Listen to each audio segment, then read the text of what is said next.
In today's video, I'm going to teach you how to mark an invoice as paid in QuickBooks Online. QuickBooks is an excellent tool for managing your finances and keeping a firm grip on the flow of transactions within your business. Marking an invoice as paid is a straightforward process, but it ensures your financial records are accurate and up to date. So let's dive right into it. First, make sure you're on the main page of QuickBooks Online. If you haven't signed in yet, go ahead and click on the Sign In button. Once prompted, choose QuickBooks Online to proceed. You'll need to enter your credentials, which generally consist of your email and password associated with your QuickBooks account. When you're ready, hit Continue to gain access to your account dashboard. Now that you're logged in, navigate over to the Sales section. You can find this option conveniently located in the menu on the left-hand side of your dashboard. This area collates all of your sales-related activities, offering a snapshot of quotes, invoices, and more. Clicking on Sales will present a menu from which you'll want to select Invoices.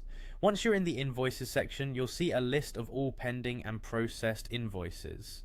Locate the specific invoice you wish to mark as paid. This can often be done using the search function if you have a particular invoice number or customer name. After finding the correct invoice, select it and look for the Receive Payment option, typically found adjacent to or within the invoice details. Clicking on Receive Payment will bring up a new screen where you will document the payment received. Here, you should add the amount that has been paid. Be precise, as this will alter your accounting records. Ensure all details line up with your bank records or payment receipt from the customer to avoid discrepancies. After inputting the payment details, your last step is to save your changes. Look for the Save button, which is usually located at the bottom or top corner of the payment screen.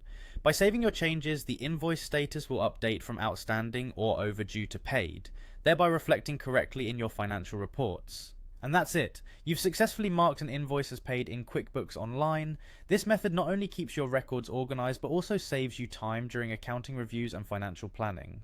Remember to regularly check your invoices and stay on top of your accounts to ensure a smooth financial operation. Thanks for tuning in, and be sure to check out more of our content for other QuickBooks tips and tutorials.